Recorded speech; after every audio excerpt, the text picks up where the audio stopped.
I never thought betrayal would arrive so calmly. No shouting, no slammed doors, no cruelty anyone could point to and call obvious. Just one sentence, delivered like a practical solution, asking me to choose between my place and my worth. In that moment, I realized how quietly love can turn conditional and how easily a lifetime of giving can be reduced to convenience.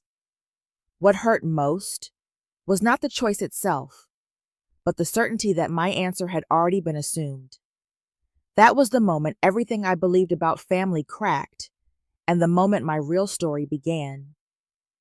Before we step into today's story, drop a quick comment and let us know where you're joining us from. We're always amazed by how these stories connect people across different places and life experiences. Your voice in the comments keeps this community alive, so don't hold back. And if you're new here, be sure to subscribe and turn on notifications so you never miss a story that challenges, moves, and stays with you. Now, sit back, take a breath, and get ready for a journey that might change the way you see things. Let's dive in. My name is Margaret Wilson, and I am 62 years old.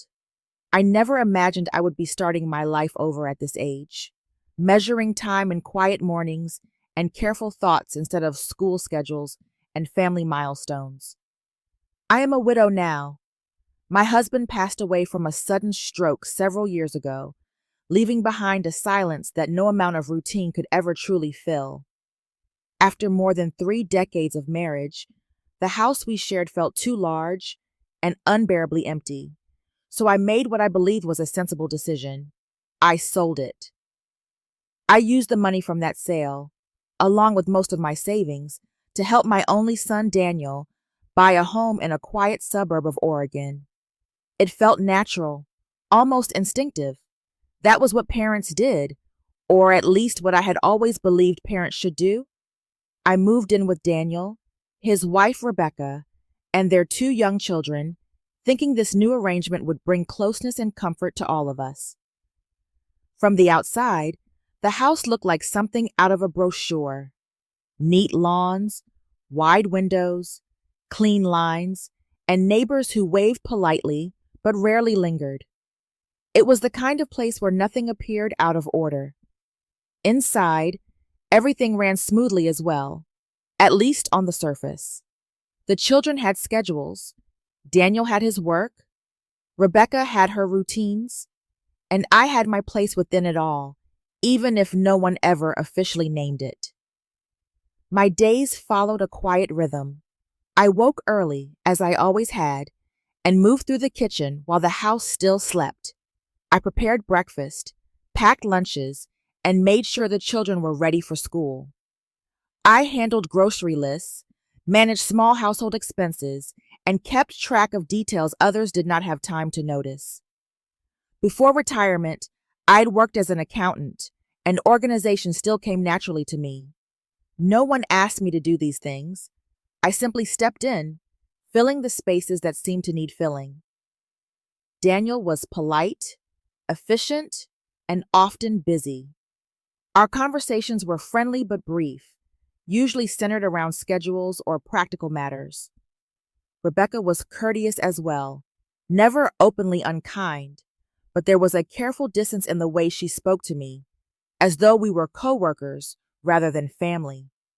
I told myself that was just the difference between generations, or perhaps the strain of modern life. I did not question it too deeply. There were moments, small and easy to dismiss, that made me pause. Decisions about the household were sometimes made without my input, even when they affected me directly. Conversations would drift into another room and return finished. Still, I brushed aside the unease. I reminded myself that I was lucky to be here, surrounded by family, with laughter echoing through the halls and children's shoes by the door. I believed my presence mattered because I was their mother and grandmother. I believed love was woven into the everyday acts of care I offered without keeping count. It never occurred to me that usefulness could quietly replace belonging, or that gratitude could fade into expectation without anyone noticing the change. At that time, I still thought I understood my place in that house. I believed I was needed in the way a mother always hopes to be needed. I did not yet realize that little by little, I was becoming invisible. If you are still watching and you can already feel something quietly shifting beneath the surface, comment number 1 below so I know you are with me. Because what looked like a normal family life was already beginning to crack, even if no one wanted to admit it. Now, let's move on to Chapter 2. The first changes arrived so quietly that I almost missed them. At the time, I told myself that nothing was really different, that I was simply adjusting to the natural rhythms of a household that was not truly mine. Rebecca began talking more often about her plans to start a small business from home. She framed it as something practical, even responsible, a way to contribute more financially while still being present for the children. I listened carefully and nodded along, genuinely wanting her to succeed. In my mind, families move forward by supporting one another. As the weeks passed, her plans began to take shape, and with them came subtle shifts in our shared space. The dining table became a temporary work surface, then a permanent one. Papers, boxes, and equipment slowly claimed corners of the house that once felt communal. Eventually, the conversation turned towards space. Rebecca mentioned, almost casually, that the basement might be more suitable for me. It would be quieter, she said, more private.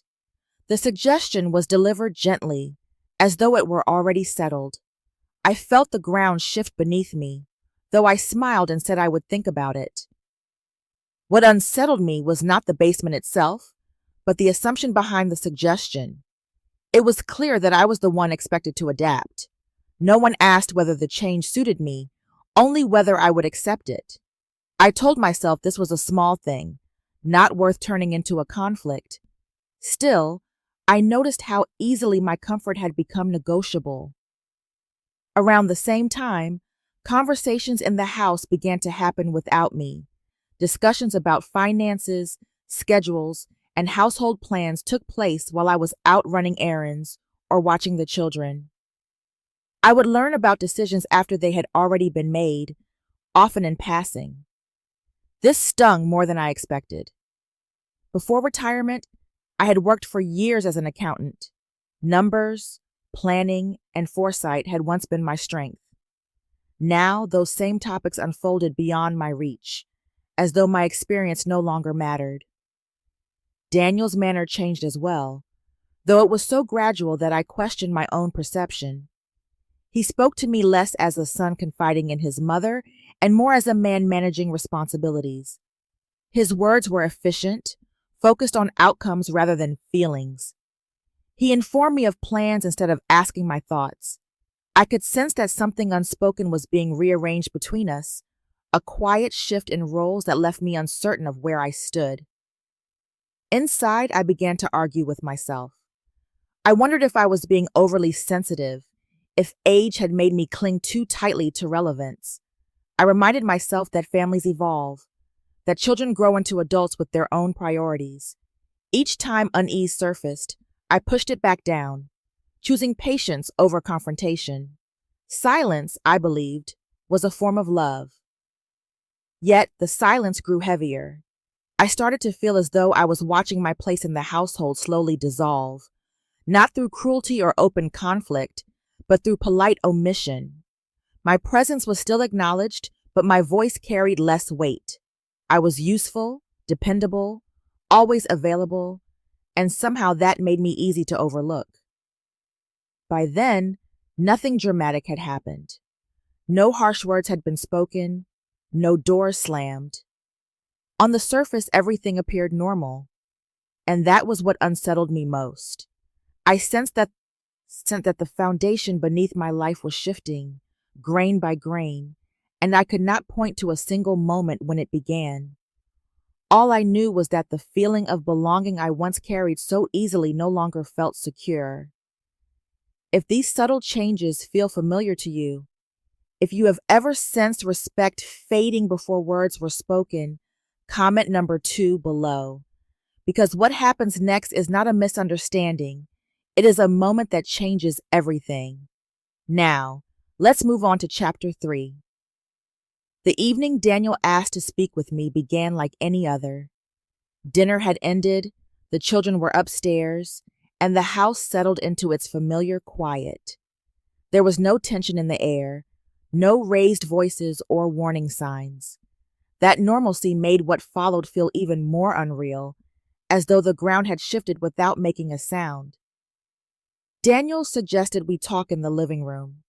His tone was calm, almost professional, the same voice he used when discussing work or schedules. Rebecca remained in the kitchen, close enough that I could sense her presence, far enough that she did not need to be part of the conversation.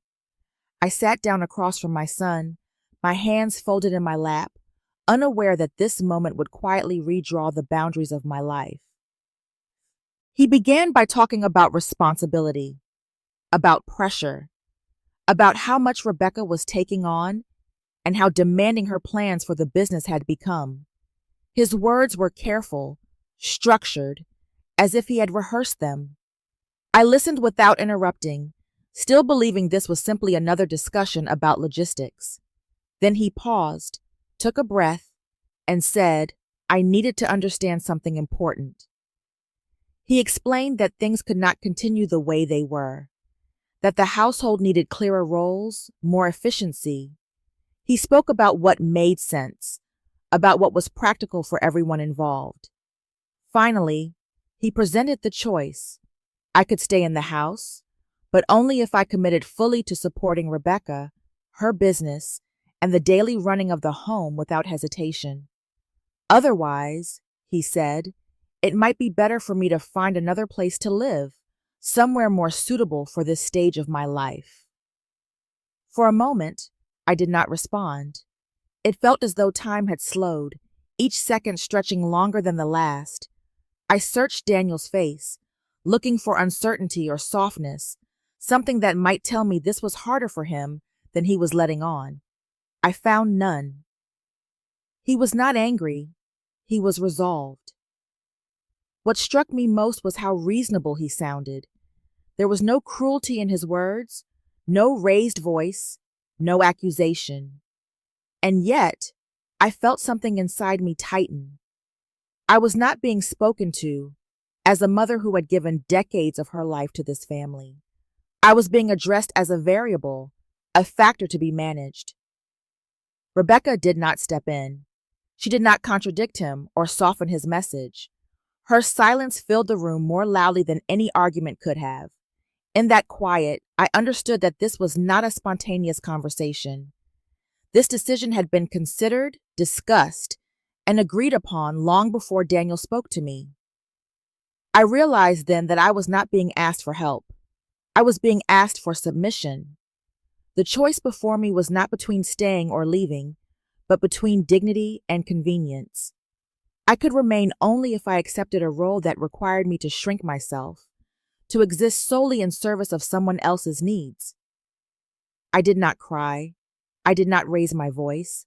I felt strangely still, as though my body had chosen calm because it could not carry anything heavier in that moment. I told Daniel that I needed time to think, and he nodded, satisfied, as though the matter had been handled responsibly. When I stood and walked back to my room, each step felt deliberate. I closed the door behind me and sat on the edge of my bed, surrounded by the quiet evidence of a life lived in pieces for others. In that solitude, the truth settled with painful clarity. The choice had been presented to me as though it were fair, but in reality, it had already been made. What I did not yet know was how that realization would change everything that followed. If that ultimatum hit harder than you expected, comment number 3 below to let me know you are still here. Because the real pain does not come from the demand itself, but from what happens when someone tries one last time to hold everything together. Now, let's move on to chapter 4. That night, sleep would not come. I lay awake listening to the quiet sounds of the house, the soft hum of appliances, the distant ticking of the clock, and the steady rhythm of a place that continued on as if nothing had happened.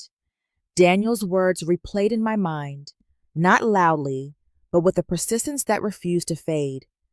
I kept searching for the moment where I might have misunderstood him, for a softer meaning hidden beneath his careful phrasing. Each time I reached the same conclusion. There was no misunderstanding. There was only clarity I had not wanted to see. In the days that followed, I did what I had always done when things felt uncertain. I tried harder. I woke earlier, moved faster, and made myself more useful than before. I helped Rebecca with tasks she had not asked me to take on, anticipating needs before they were spoken. I told myself that effort could still shift the atmosphere, that if I proved my value clearly enough, something might change. This belief had guided much of my life, and it was difficult to let go of it now. Rebecca accepted my help politely, almost gratefully, but nothing in her manner softened.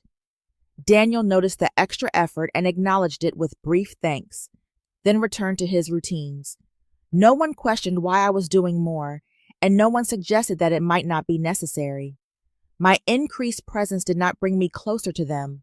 It only made me more efficient in the role they had already assigned me. After a few days, I decided to speak again, carefully and calmly. I chose a quiet moment, one without distractions or tension. I suggested practical alternatives, solutions that might ease the pressure on everyone. Hiring someone part-time, reorganizing shared spaces, adjusting schedules. I spoke slowly, deliberately, trying to sound reasonable rather than emotional. Daniel listened with a neutral expression, nodding occasionally. Rebecca remained composed, her face attentive but guarded. Nothing came of that conversation. No agreement, no resistance, no real response at all. The discussion drifted to other matters, as though my suggestions had never been made. I realized then that the outcome had already been determined. My words were not being weighed. They were being tolerated. The understanding settled into me gradually. The problem was not that my ideas lacked merit. It was that my voice no longer carried authority. I was no longer part of the structure that shaped decisions in that house. I was an accessory to it, helpful but optional. The effort I poured in did not restore my place. It only confirmed how easily my presence could be adjusted without my consent. One small moment brought this realization into sharper focus. I returned to my room one afternoon to find that some of my belongings had been moved to make space for storage. Nothing was damaged or discarded. Everything was handled neatly, efficiently, and without malice. But no one had told me beforehand. Standing there, looking at my life rearranged by someone else's priorities, I felt something inside me finally settle. I understood then that I was trying to preserve something that had already slipped away. The family I believed I was protecting no longer existed in the form I remembered. What remained was a structure that functioned smoothly only as long as I fit myself into its margins. That evening, I stopped trying to explain, stopped offering solutions, stopped proving my worth. The exhaustion I felt was not physical.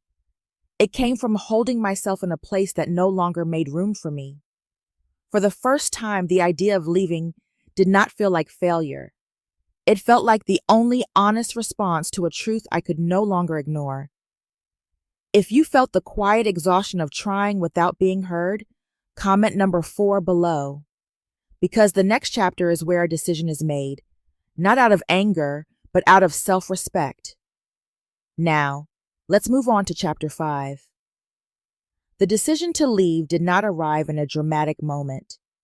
There was no argument, no final conversation, no scene that anyone else could point to and say this was when it ended. It formed quietly, in the spaces where I had stopped explaining myself. Once I understood that staying meant continuing to shrink, the question was no longer whether I should go, but how long I could pretend that leaving was unnecessary. I waited until the house settled into its usual rhythm.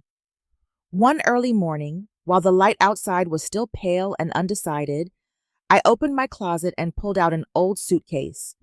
I packed slowly, deliberately, choosing only what I truly needed: clothes for daily wear, a few personal items, documents I had kept carefully over the years. I left behind more than I took.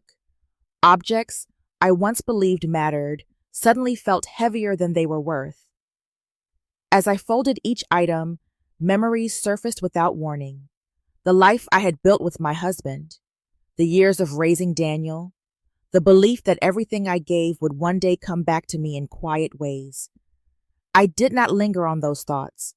Nostalgia had its place, but it could not be allowed to interfere with clarity. When I finished, the room looked strangely bare, as though it had never fully belonged to me. I stood for a moment, taking in the space, aware that this was the last time I would do so as someone who lived there. There was sadness in that realization, but there was also relief. I felt lighter than I had in weeks. I wheeled the suitcase into the hallway just as Daniel appeared.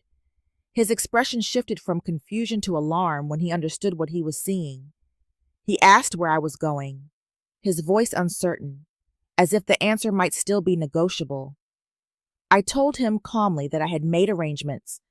There was no accusation in my tone, no bitterness, only finality.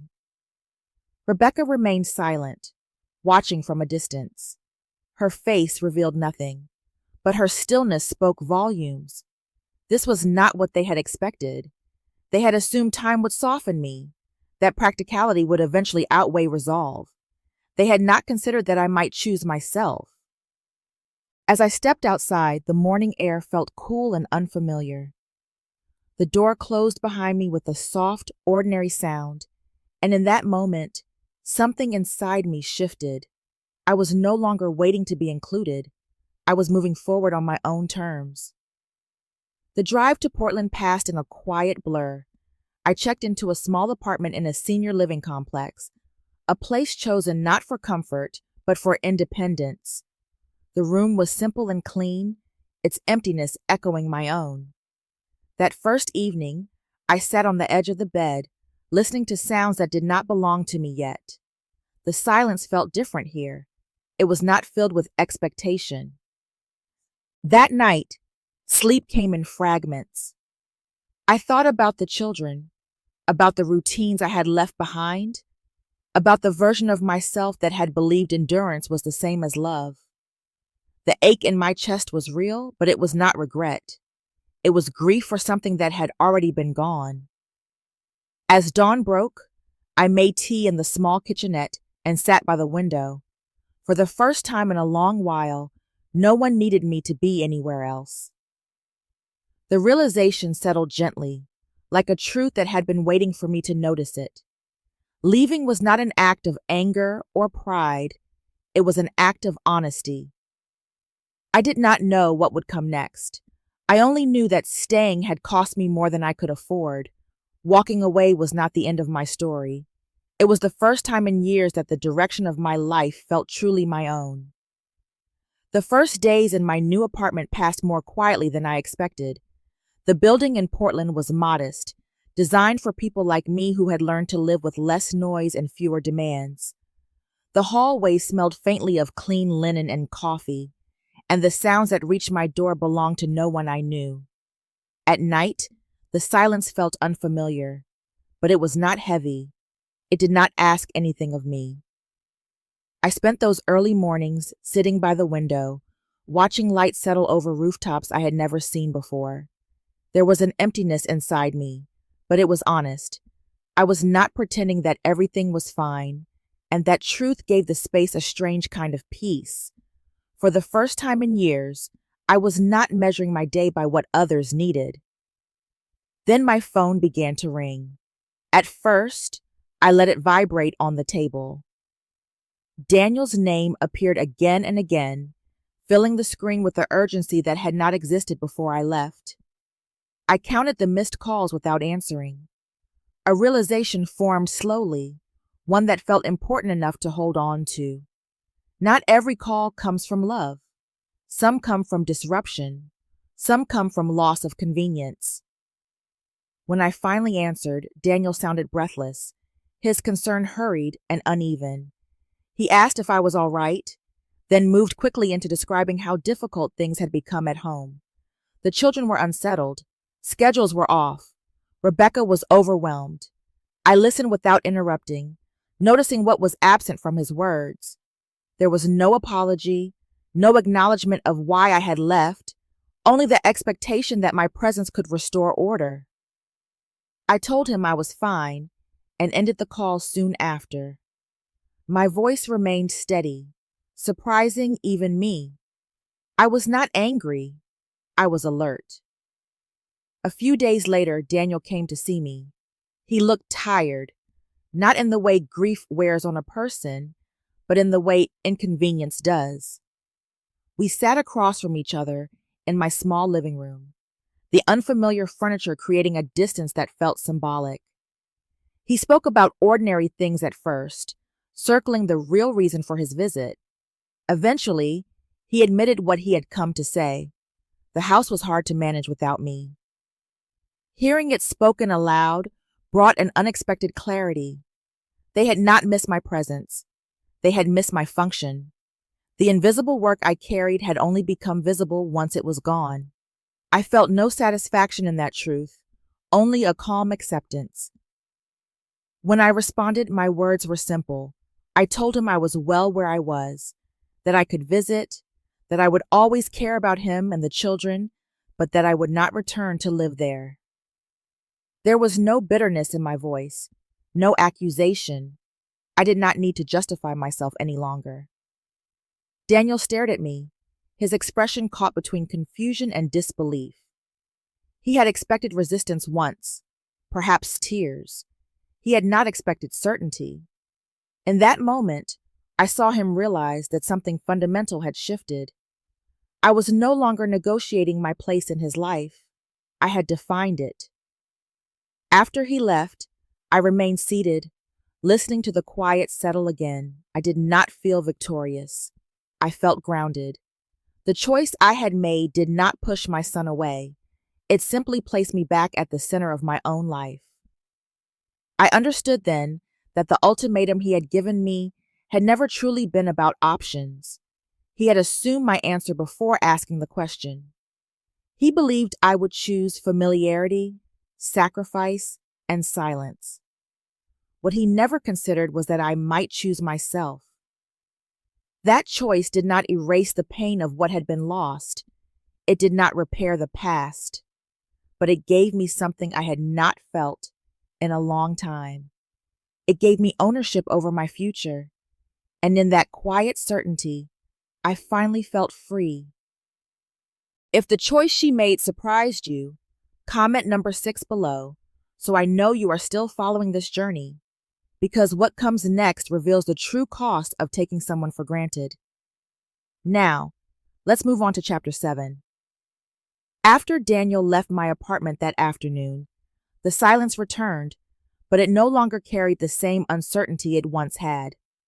This time it felt settled, as though something had been placed exactly where it belonged. The phone did not ring endlessly in the days that followed. There were no urgent messages, no anxious check-ins. The absence of that noise told me more than any conversation could have. A boundary had been drawn, and it was being felt on both sides. I did not need updates to know that life in my son's house had grown more complicated. Information reached me in fragments, through relatives, through small comments passed along without intention. Expenses were higher.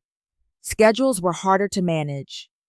Rebecca was struggling to balance her work and the needs of the children. None of this surprised me. It simply confirmed what I had always known, but never acknowledged aloud. The ease of that household had depended on my quiet presence more than anyone had realized. What struck me was not the difficulty they faced, but the way others began to notice. Family members asked gentle questions. Neighbors expressed polite curiosity. There was no accusation in their voices, only a subtle shift in how the situation was perceived. Daniel was no longer just a busy man managing a full life.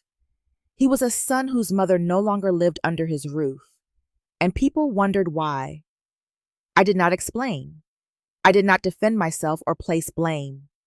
The truth did not require my participation to exist. Inside me, emotions moved more slowly. There were moments when I missed the children deeply, when a memory would surface without warning and leave an ache behind. I missed their laughter in the mornings, their small hands tugging at mine, the comfort of being woven into their daily lives. Those feelings did not disappear simply because I had chosen distance, but alongside them was something new. I no longer felt guilty for needing space. I no longer questioned whether I had done something wrong by stepping away. My days began to take shape in ways that felt unfamiliar, but grounding. I walked each morning, breathing an air that belonged only to me. I prepared simple meals without rushing, sat with my thoughts without interruption, and allowed time to stretch instead of pressing it into usefulness. For years, my sense of worth had been tied to how much I could carry for others. Now, worth felt quieter, rooted in presence rather than productivity. I noticed changes in how I held myself. My shoulders were no longer tense with anticipation. I was not listening for footsteps or voices that might signal the next demand. The peace I felt was not joy, but stability. It was the absence of strain, the relief of not needing to negotiate my place in someone else's life. As evening settled in, I sometimes thought about Daniel, not with resentment, but with clarity. I saw him as he was, shaped by convenience and expectation, not cruelty. What followed my leaving was not punishment or chaos. It was consequence, a natural response to years of imbalance that had gone unexamined. Sitting alone one evening, watching the light fade through the window, I understood something important. Distance had not broken my family. It had simply removed the illusion that everything had been working. What remained was truth, quiet and undeniable. And in that truth, I felt steadier than I had in a very long time. As the weeks passed, the unfamiliar slowly began to feel manageable. Life in the senior living complex settled into a gentle rhythm, one that did not demand explanation or performance. Mornings unfolded without urgency. Afternoons carried quiet conversations and long pauses that felt earned rather than empty. I began to participate in small community activities, not out of loneliness, but curiosity. A book discussion here, a shared walk there. Nothing elaborate, nothing forced. At first, I listened more than I spoke. The people around me carried their own histories, their own versions of endings and beginnings. It surprised me how often their stories echoed parts of mine. Women who had spent decades holding families together, men who had stepped aside so others could move forward, all of us learning what it meant to exist without constant obligation. There was comfort in that recognition, even when no words were exchanged. When I did speak, it was never with the intention of telling my story. It simply emerged, piece by piece, when someone asked why I had moved or how long I had lived in Portland. I spoke calmly, without bitterness, careful not to turn my past into a grievance. I did not criticize my son or his wife.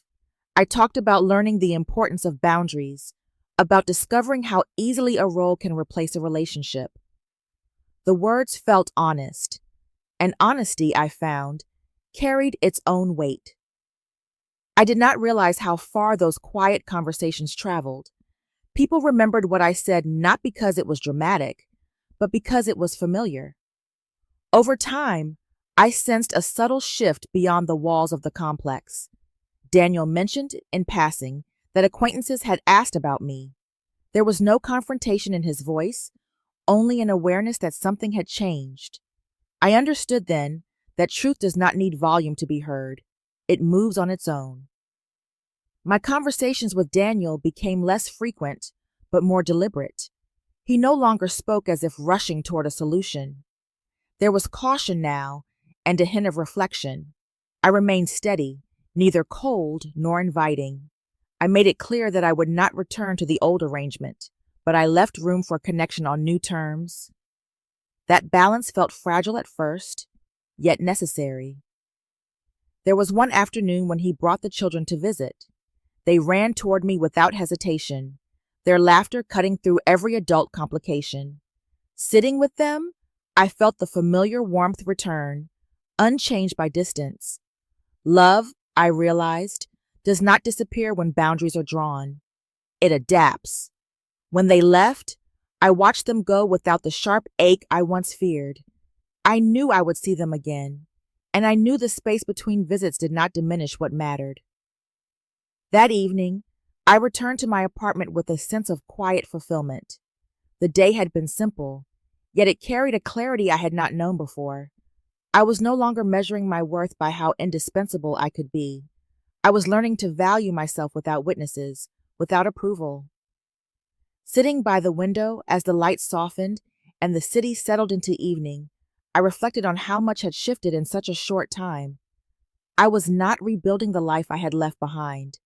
That life had been shaped around expectations that no longer fit. Instead, I was creating something more honest, something that allowed me to stand fully in my own space. For the first time, balance did not feel like a compromise. It felt like alignment. If you can feel the story turning towards something deeper and more honest, comment number 8 below. Because the ending is not about revenge or reunion, it is about truth, consequences, and quiet strength. Now, let's move on to the final chapters. Time did what it often does when emotions stop fighting it. It moved forward, steady and unremarkable, allowing the sharp edges of the past months to soften into something manageable.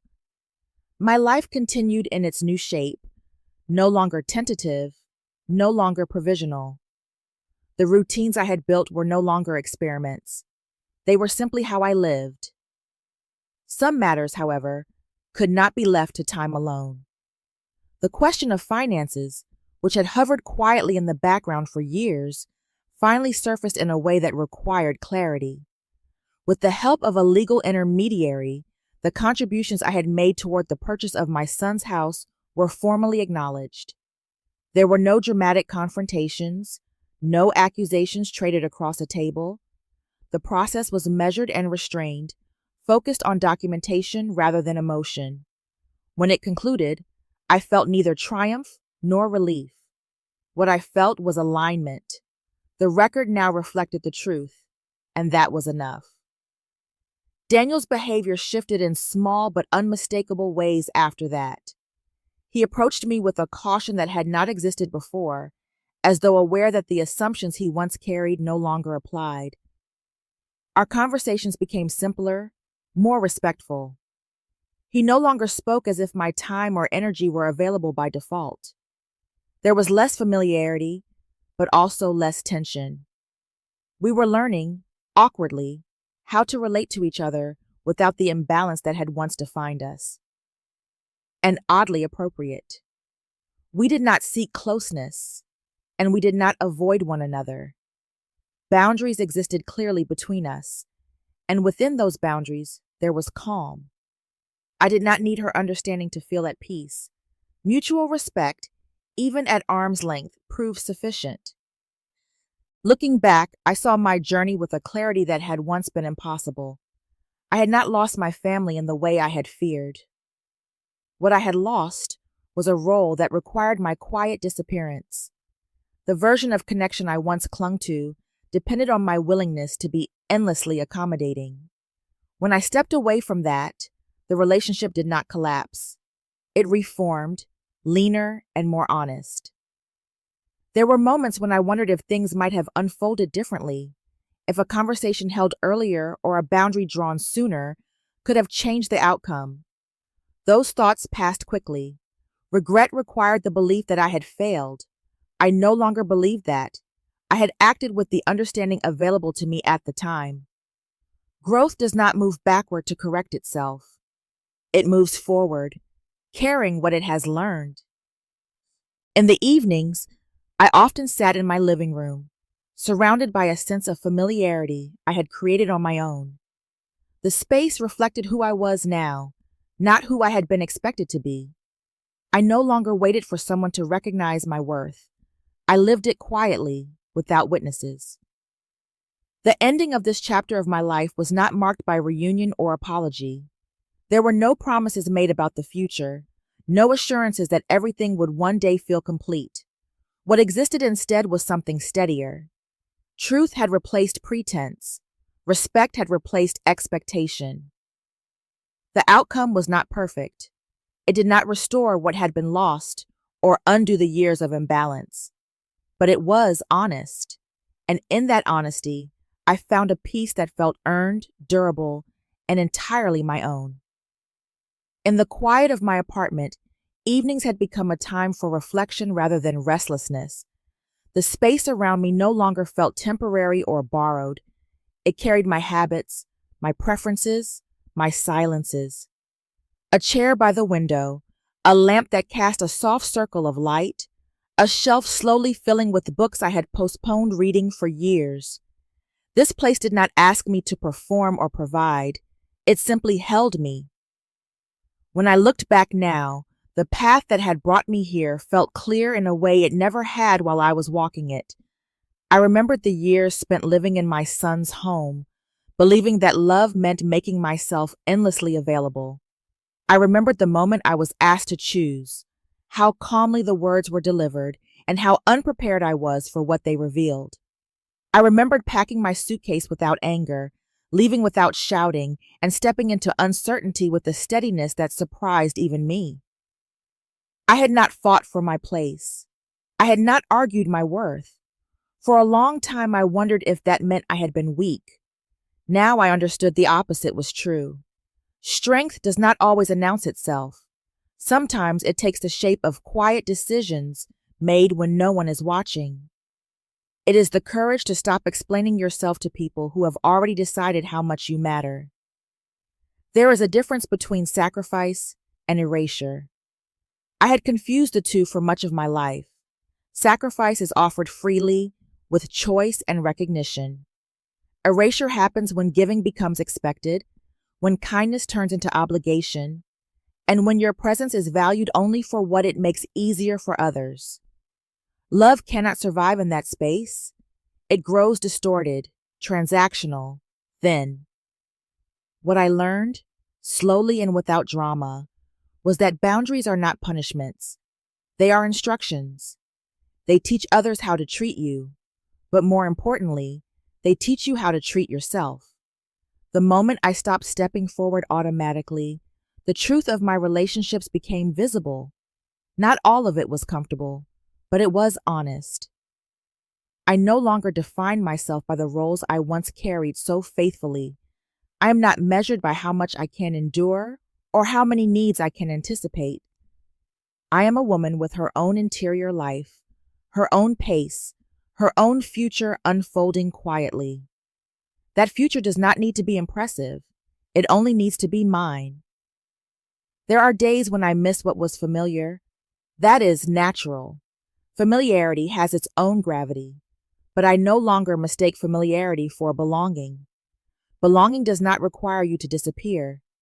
It does not ask you to shrink so others can stand taller. It allows you to exist fully, without apology. When my son demanded that I choose, he believed the answer was already written. He believed I would choose comfort over truth, habit over self-respect, silence over myself. What he never expected was that I would hear the question clearly and answer it honestly. I did not choose against him. I chose for me. That choice did not heal everything. It did not restore the past or guarantee an easier future. What it did give me was something far more lasting. It gave me alignment. The quiet confidence that comes from knowing your life is no longer being negotiated without your consent.